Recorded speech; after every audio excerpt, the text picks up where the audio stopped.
Jérôme Kerviel, bonsoir. Bonsoir, Merci de cet entretien. merci à vous. Nous sommes à Parme, à mi-chemin entre Rome et Paris. Vous faites le chemin à pied. Dans quel état d'esprit êtes-vous? Très serein, très serein. Depuis que j'ai entamé cette marche, il n'y a que des bonnes choses qui se passent dans ma vie. Ça faisait bientôt plus de 6 ans que je ne vivais plus, depuis que l'affaire a éclaté.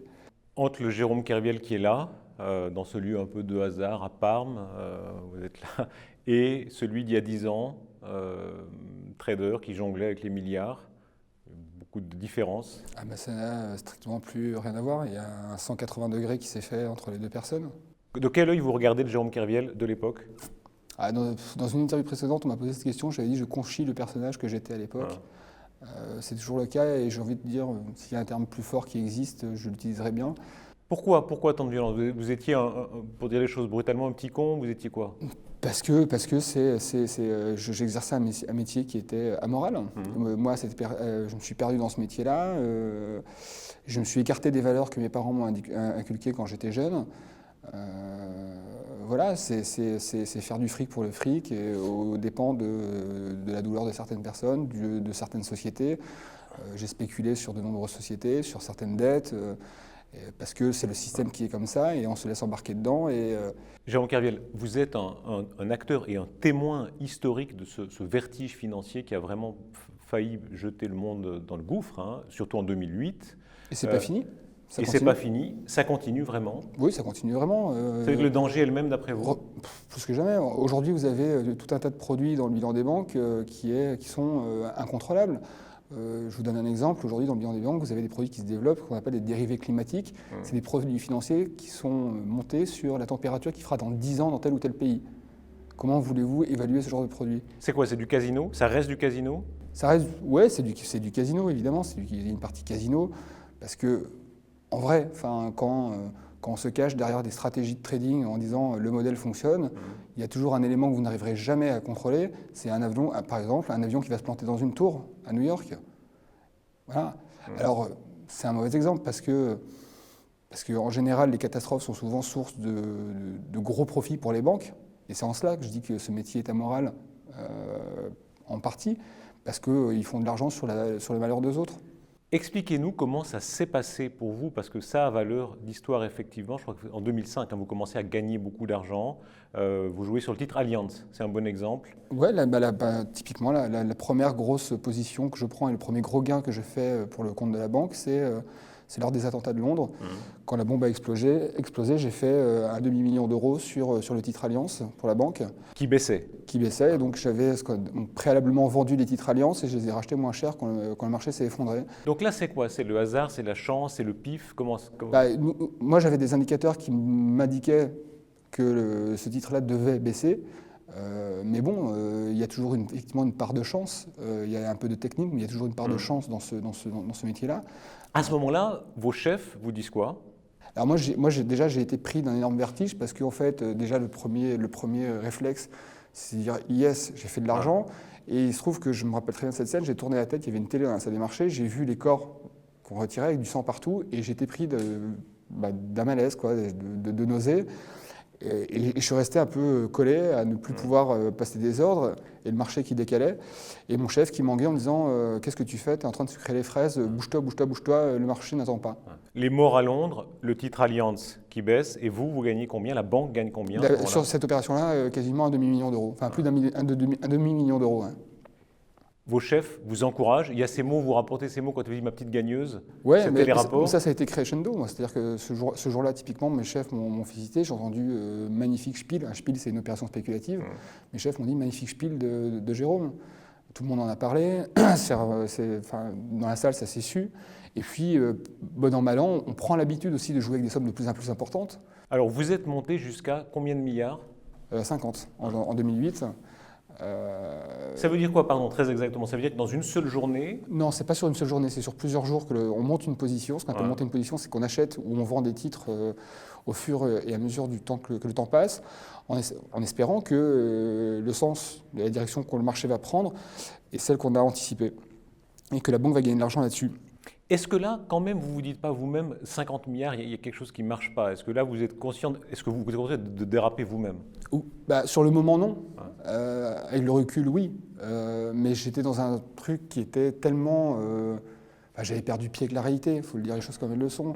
Et très largement encouragé par mes chefs. Vous disiez tout à l'heure qu'on m'appelait la bonne gagneuse, la cash machine, pour ne pas utiliser des termes plus vulgaires, parce que j'ai pu entendre. Mais voilà, donc vos chefs sont encouragés, vous faites gagner de l'argent, vous avez l'impression de faire votre job, et ce pourquoi vous êtes payé. La motivation à ce moment-là, c'est quoi? Il y a une part d'orgueil, forcément. Je ne sais pas si c'est de l'orgueil, je ne suis pas convaincu que ce soit de l'orgueil. En fait, si vous voulez, moi j'ai été éduqué dans une famille modeste en Bretagne. Ma mère était coiffeuse, elle avait un salon de coiffure, et m'a appris dès l'âge de mes 14 ans à travailler. Ce qu'était la valeur de l'argent et la valeur du travail. C'est-à-dire qu'à 14 ans, j'allais tous les mercredis, tous les samedis aider au salon de coiffure et je participais à toutes les tâches de la maison. Donc, elle m'a impliqué directement pour m'apprendre c'est quoi de gagner de l'argent. Vous êtes très sérieux, hein, ça frappe dans tous les portraits que les gens qui vous connaissent font de vous. Vous n'êtes pas le flambeur, au contraire, vous êtes sérieux, vous avez la réputation de bien traiter les petites gens, d'être extrêmement rigoureux. J'essaie d'être en phase avec l'éducation que mes parents m'ont donnée et avec laquelle je suis en phase et avec laquelle je suis bien. Ouais, enfin, j'ai pas de raison d'être hautain avec certaines personnes. Je suis personne pour être hautain. Est-ce qu'à un moment vous vous êtes senti escroc à ce moment-là? J'ai jamais escroqué quoi que ce soit et non, pas un seul moment. Enfin, le mal que ça m'a fait de voir ces qualificatifs attachés à mon nom de famille dans la presse, en France ou ailleurs, c'est d'ailleurs surtout en France, c'est dégueulasse quoi. C'est dégueulasse. J'ai escroqué personne. L'argent n'a jamais été une motivation pour moi. J'étais dans un métier que je faisais parce que j'adorais ce métier-là, pour la simple et bonne raison que ça alliait deux sujets que j'adore, qui sont les maths et l'économie. Mais la motivation financière ne l'a jamais été un moteur pour moi. Les qualités pour réussir ces positions, pour réussir de tels gains, c'était quoi? Il y a à un certain moment des stratégies que vous arrivez à mettre en place qui fonctionnent et qui sont plutôt efficaces, des stratégies de trading. Et puis il ne faut pas se leurrer, il y a toujours une part de chance. Encore une fois, ce que je vous disais tout à l'heure, on ne peut pas prévoir un avion va rentrer dans une tour ou qu'il y a une bombe qui va exploser dans le métro londonien. Quand vous avez vu l'affaire Madoff, vous avez pensé il y a une certaine parenté entre Madoff, c'est-à-dire une pure cavalerie, et le trading? Rien du tout, non. C'est les deux, la seule parenté qu'il y a, c'est que les deux sont amoureux. Ouais. Vous dites la part de chance? Enfin, quand vous dites le trading, ça recouvre un terme générique. Il y a du trading qui est très utile pour placer la dette des États, c'est une vocation. Quand je dis que c'est amoral, c'est la partie spéculation de la banque de financement et d'investissement qui est effectivement amorale, et qui est néfaste pour l'économie. C'est de l'argent facile, la spéculation. C'est de l'argent facile pour la banque, ça immobilise peu de capital. Et par contre, ça n'aide en rien l'économie. C'est en ce sens-là que je le dis. Et depuis que j'ai commencé cette marche, je reçois énormément de messages de commerçants en France et d'artisans qui me racontent leurs histoires, qui me disent « Mais nous, pendant la crise, on nous a coupé de la ligne de trésorerie et ça a coulé notre boîte. » Et ça, je l'ai entendu et j'ai de nombreux messages de ce type-là depuis 3 semaines et j'en ai reçu plein depuis les 6 dernières années. Et voilà, donc moi, ça m'interroge aussi là-dessus, c'est quoi le monde dans lequel on a envie de vivre? Est-ce que le rôle d'une banque, c'est pas de financer ces PME-là et de les aider quand il y a une période un peu plus difficile? Dans ces années-là de folie, 2005-2008, le rendement que vous visiez, c'était quoi? J'avais pas de rendement particulier que je vise. Moi, la chose que j'observe, c'est qu'en 2005, quand je commence à être trader, on me donne un objectif de 3 millions d'euros. J'en réalise 5 millions la première année. Et chaque année, on vous dit, on prend votre résultat pour dire ce sera votre objectif. Ouais. Donc en 3 ans, j'ai des objectifs qui ont augmenté de 1700%.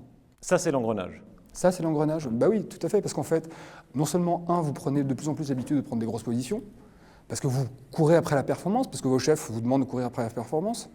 Donc vous prenez l'habitude de prendre des plus grosses positions, vous courez après l'objectif que vous devez atteindre en fin d'année, parce que si vous n'atteignez pas votre objectif, on vous sac. C'est pas on vous sac d'un point de vue financier, mais juste vous prenez. Enfin, le milieu de la salle des marchés, c'est un milieu très macho et 2 très dur, c'est-à-dire que c'est très individualiste et que c'est la guerre entre les uns et les autres. Moi, j'ai assisté à des scènes où un voisin, 2 collègues de la même société, de la même équipe, se faisait de l'argent sur le dos de l'autre, qui était juste à 50 centimes de lui. Donc il n'y a pas de notion on est une famille et on est là pour s'aider. Vous citiez la phrase célèbre, si tu veux un ami, achète-toi un chien. Hein. Ouais, c'est dans Wall Street, mais c'est ça. C'est ça. En vrai, ça ressemble vraiment à ça. Est-ce qu'on peut comprendre qu'il y avait une forme de responsabilité partagée, c'est-à-dire que sans avoir besoin de se parler, chacun savait que ça dérapait? Oui, d'ailleurs, dans mon dossier pénal, il y a de nombreux témoignages de mes collègues qui disent mais on savait tout ce que Jérôme faisait. Enfin, c'était évident qu'il prenait des grosses positions, qu'il spéculait. Moi, j'ai transféré plusieurs millions d'euros à mes collègues pour les aider à atteindre leurs objectifs en fin d'année. Donc ça restait dans l'équipe. Donc moi, je les ai aidés, ces gens-là. Voilà. On parle de millions d'euros, puis de dizaines de millions. On parle de résultats. 2008, bien sûr, mais on joue sur des milliards d'euros. À quel moment vous vous êtes dit vraiment, ça sent le roussi? Est-ce qu'il y a un moment, avant la chute, disons, où vous vous êtes dit, ça sent le roussi? Si vous voulez, je suis passé en 2007, déjà, je suis passé par des phases difficiles, parce que quand vous montez une position, elle n'est pas forcément tout de suite gagnante. Il faut pouvoir porter cette position-là, donc vous pouvez commencer par perdre pour gagner à la fin. Ce qui s'est passé pour moi pendant 3 mois en 2007, jusqu'à ce que je fasse 1,5 milliard à la fin de l'année. Parce qu'en fin 2007, j'ai vendu toutes mes positions, je n'ai plus aucune position, et j'ai dégagé un résultat pour la banque de 1,5 milliard d'euros. C'est un moment de folie générale, on est avant les subprimes, avant l'éclatement de la crise. Non, parce qu'en fait, vous faites la même erreur que la présidente du tribunal au procès en appel a fait. La crise des subprimes, c'est pas 2008, ça a commencé en 2007. C'est-à-dire vous l'aviez vu, c'est ce que vous dites. Moi, c'est là-dessus que je spéculais. Voilà, effectivement, je pensais anticiper la crise des subprimes. Donc j'ai monté une position vendeuse, je spéculais à la baisse, je m'attendais à ce que le marché s'écroule. Et ce qui s'est passé au second semestre 2007. C'est là-dessus que, notamment, j'ai pu réaliser pour la banque 1,5 milliard d'euros de gains. Quand la crise éclate vraiment, c'est-à-dire quand on voit toutes ses conséquences, l'écroulement, vous vous dites, vous allez être entraîné dans le gouffre? Non, parce que moi, à ce moment-là, je gagne de l'argent pour la banque. J'ai le sentiment d'avoir fait mon job et mes chefs me disent que j'ai fait le job. Donc je suis encouragé. Alors que j'ai perdu pied complètement après, voilà, oui, évidemment. Je peux pas dire le contraire, je le reconnais, je l'ai toujours reconnu dès le premier jour. Le moment précis où vous avez compris que ça tournait vraiment mal, ou avant la garde à vue, avant l'arrestation, c'était quoi le moment précis? C'est le week-end, quand ils me disent de revenir le week-end avant le 24 janvier 2008, où ils m'appellent, ils me disent tu reviens à la banque, et j'ai passé quasiment 12 heures dans les locaux de la Société Générale où j'ai été séquestré, enfin, où ils m'ont interrogé, et où j'ai appris quelques jours plus tard qu'ils m'avaient enregistré à mon insu. Et où on m'ont dit à l'issue de cet entretien, tu reviens pas lundi, on te tient au courant. Et quelques jours après, donc l'annonce est faite le jeudi 24 janvier 2008, la veille, je reçois un coup de fil d'un des contacts de la banque qui me demande de quitter Paris. Ils m'ont dit on te change de numéro de portable et on te paye un billet de train, mais tu te barres de Paris. Je lui dis pourquoi? Il me dit on peut pas te dire, mais quitte Paris, c'est vraiment important. Demain il y a une annonce, je lui dis c'est quoi l'annonce? Il me dit on peut pas te dire. Et là, j'ai commencé effectivement à me dire, bon, je suis en train de me faire lâcher. Et puis, le 24 janvier, je découvre, en même temps que tout le monde, la news sur les écrans de télé. Et là, j'y crois pas, quoi. Je me dis, c'est quoi ce chiffre? On passe par quel sentiment à ce moment-là? Vous pensez au suicide? Alors, sur ce moment-là, on a le sol qui se dérobe sous les pieds. On réalise pas, on a l'impression d'être dans un cauchemar. Je me disais, je vais me réveiller, c'est pas possible. Mais même à la limite, j'ai envie de vous dire qu'au long des 6 dernières années, je me suis dit à plusieurs reprises, je suis dans un cauchemar, tellement ça avance pas, quoi.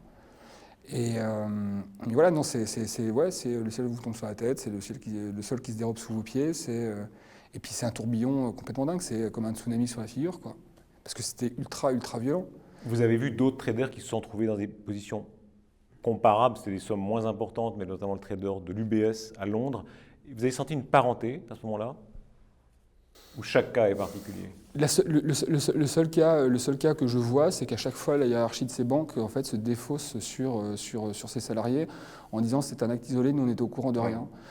Prenez le cas de Nick Leeson avec la Barings il y a plusieurs années, c'était la même chose. Comment imaginer que la Barings n'était pas au courant des opérations de son trader? Enfin, mais tous les scandales financiers, vous pouvez regarder, à chaque fois, c'est un homme isolé. Comme ça, on préserve le système, ça ne remet jamais en question le système. Et c'est ce qui se passe en France dans le cadre de mon dossier, c'est que tout a été fait par le politique et le judiciaire pour protéger la banque, pour ne pas aller faire les enquêtes qu'il fallait, pour aller chercher les éléments qui permettaient de démontrer le système et de démontrer quelle était la part de responsabilité de la banque et de mes supérieurs, et surtout quel était le degré de connaissance de mes supérieurs. Ces opérations-là n'ont jamais été faites par la police. À l'échelle de votre carrière de trader, est-ce que vous avez vu cette mentalité s'accélérer, disons la mentalité de folie?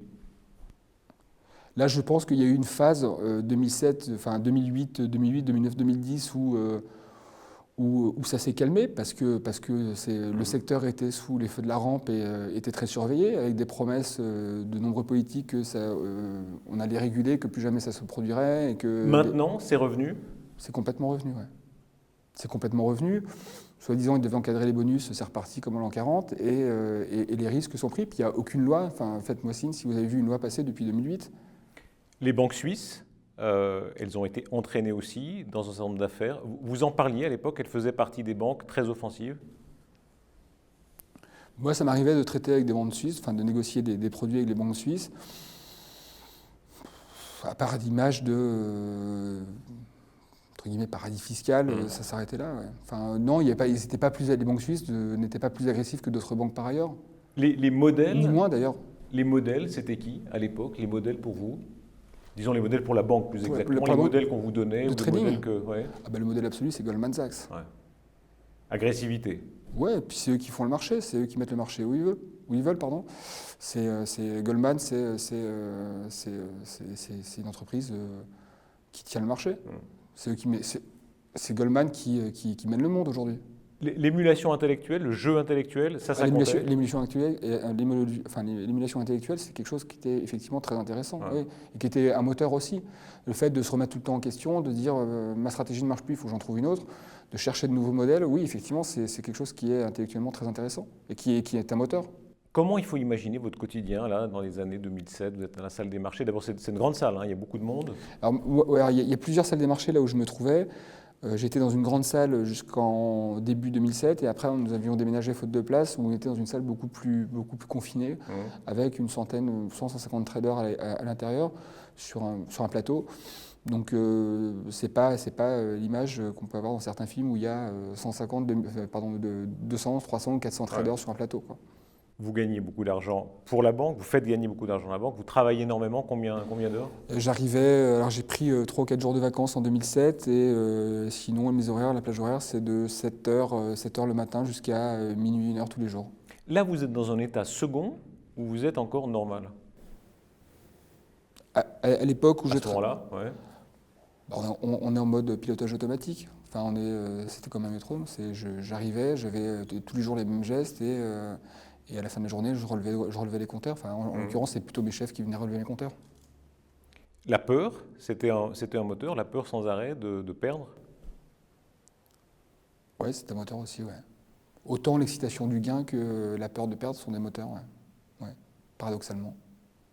Le nom Kerviel a fait le tour de la planète. Je voyais il y a certaines années, dans le 2000, c'est un des noms les plus recherchés sur Internet. Ça vous est arrivé de vous demander pourquoi moi? Ouais, je suis en train d'avoir les réponses là aujourd'hui, en fait, depuis ma marche. Mais ouais, c'est parce que pourquoi vous alors? Parce que déjà, c'est une question qui est très personnelle. Mais j'ai pas, et puis surtout, j'ai pas fini cette réflexion. Mais ça fait 6 ans que je me pose la question de savoir mais pourquoi moi, et que j'ai jamais pris complètement le temps d'analyser tout ça, de mettre les choses en place. Et je pense que c'était pas le moment de faire cette introspection. Et la marche justement aussi me permet de prendre beaucoup de recul par rapport à tout ça, et puis d'analyser quelles sont mes fautes morales aussi sur cette période-là. Parce qu'encore une fois, j'ai été condamné. Et mon combat aujourd'hui, c'est que je dis que j'ai peut-être commis une faute morale en participant à ce système, et je le reconnais.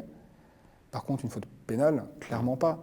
Clairement pas, parce que je suis condamné pour abus de confiance en France, et abus de confiance, ça stipule que mes chefs ne savaient pas ce que j'étais en train de faire. Or, dans le dossier pénal, nous avons de nombreux éléments qui prouvent que mes chefs étaient informés. Vous dites, vous saviez tous. Vous dites qu'il y a une responsabilité partagée, c'est ce que vous dites? Ah, mais c'est plus qu'une responsabilité partagée. Moi, je dis que ce que j'ai fait, c'est pas du pénal, ça relève pas du pénal. Avec notre confrère Arnaud Béda, qui signe François l'Argentin sur le pape François, vous êtes allé rencontrer le pape. Oui. Pour vous, ça a été une rupture? Ah, mais c'était un électrochoc total. Ça a été salvateur. Vous savez ce que diront certains, ils diront le jeune Kerviel, il nous fait du show, il va voir le pape, etc. Alors que c'était un trader en 1. Qu'est-ce que vous leur dites? Si c'est du show, qu'ils viennent marcher avec moi, ils vont voir si c'est du show. À certains moments, depuis 3 semaines, à certains moments, je risque ma vie sur certaines routes qui sont vraiment très dangereuses. Et je ne suis pas là pour faire du show, quoi. Puis je leur dis que s'ils pensent que c'est du show, je m'en fous de ce qu'ils pensent les gens. En fait, je suis à un stade où aujourd'hui, je m'en fous de ce que les gens pensent. Vous êtes un homme croyant? Ouais, je suis croyant. Ouais. Vous l'étiez déjà avant?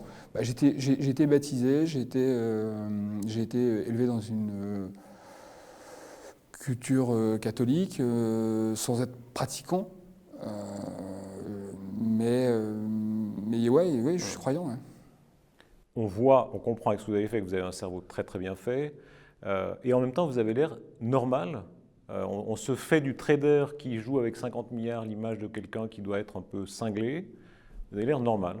Je pense l'être, enfin j'espère l'être.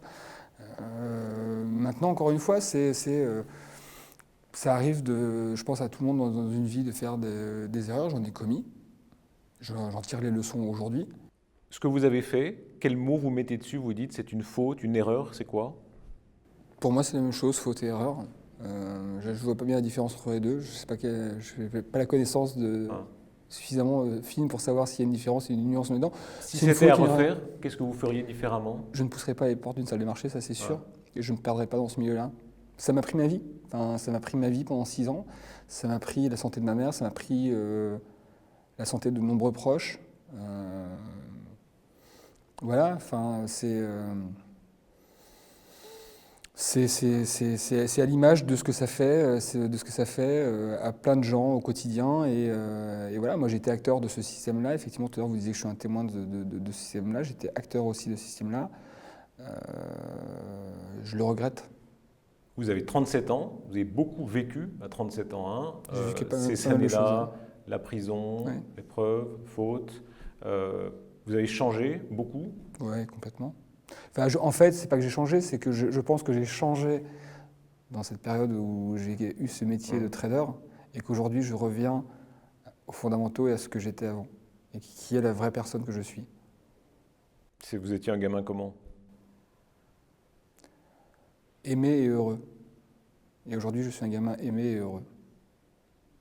Le processus judiciaire n'est pas fini, mais vous allez devoir refaire de la prison. Vous avez eu l'expérience de la prison, 37 jours, c'est ça? Oui, un peu plus de 37 jours, ouais. Je crois que c'était 37. Ouais.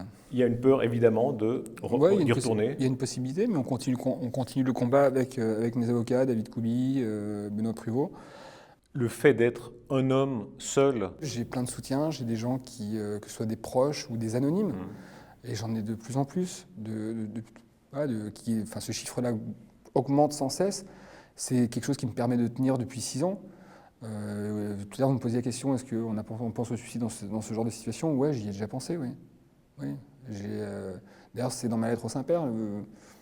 Je n'ai pas peur de le dire. Évidemment que des fois, on a des idées noires. Évidemment qu'au moment, on a envie de se dire, ok, j'abandonne tout parce que j'en peux plus, quoi. Parce qu'on ne vit pas. Vous auriez la possibilité de vous présenter pour effectuer votre peine. C'est 3 ans de prison, c'est ça? 3 ans de prison, oui. Vous le ferez? Et moi, je ne suis pas en fuite, je suis en train de me diriger vers la France. Si je finirai ma marche, quoi qu'il arrive, sauf si on m'en empêche, je serai... Vous pouvez être arrêté? Ils peuvent m'arrêter, je ne suis pas en fuite et je ne chercherai pas à fuir de toute façon. La tentation de la fuite, vous a jamais effleuré? Jamais. Partir pour l'Amérique du Sud, partir... Pas une seule fois. Pourquoi? Parce que je suis innocent de ce qu'on m'accuse. Mais quand même, 3 ans de prison, on se dit ce sera long? Oui, mais je n'ai pas quitté le pays où je suis né, où mes proches vivent. Et puis c'est pas comme ça que j'ai été éduqué. Mon père m'a toujours appris, mes parents m'ont toujours appris à affronter l'adversité et à pas baisser les bras. Donc je suis debout et je fais face et je vais au combat. Et c'est ce que je fais. Et je ne suis pas tout seul. Vous avez 37 ans, je disais tout à l'heure. Oui. Dans 10 ans, Jérôme Kerviel fera quoi? Bon, c'est rien, on verra bien. Ce qui est bizarre, ce que me disait l'autre jour sur la route, je faisais un petit peu le point sur ces derniers mois qui venaient de s'écouler. Pendant 6 ans, j'ai pas réussi à me projeter parce que je me disais, oh là là, 5 milliards d'euros, 3 ans de prison, machin, je ne pourrais jamais rien construire, pas de vie. Et avant même que la décision de la Cour de cassation ne soit rendue mercredi dernier, j'avais plus ces craintes-là en fait. Cette marche-là m'a totalement libéré. Et je suis arrivé à un stade où je me dis, mais, de toute façon, l'important, il n'est même pas là, en fait. L'important, il est les gens que je rencontre, l'important, il est les beaux moments que je vis, que ce soit ici ou à Paris ou ailleurs. Il y a un film qui se prépare sur vous, je crois. Il y en aura sans doute d'autres. Vous pourriez vous dire, je suis célèbre, je vais d'une manière ou d'une autre faire fructifier ça. Ce degré de cynisme-là, vous n'y accédez jamais? Pas du tout. Moi, j'aurais qu'une chose, c'est de retrouver mon anonymat. Alors, je sais que ça va être compliqué, machin. Jérôme Kerviel, oui, c'est Oui, ça va être difficile. compliqué. Mais ouais, ça dépend. Là, en Italie, ça va à peu près encore. L'étranger, ça peut être une option pour retrouver l'anonymat une fois que tout sera fini. Mais Ça veut dire quoi, une bergerie au sud de l'Italie, hein, ça vous je ira? sais pas, mais c'est des choses qui sont envisageables. Moi, en vrai, j'ai pas de pression. J'ai aucune pression sur l'avenir. J'ai plus aucune pression. Depuis 3 semaines, je n'ai plus aucune pression sur l'avenir. Je ne me pose pas la question. Je sais que ça se passera bien. Merci Jérôme Kerviel. Merci à vous.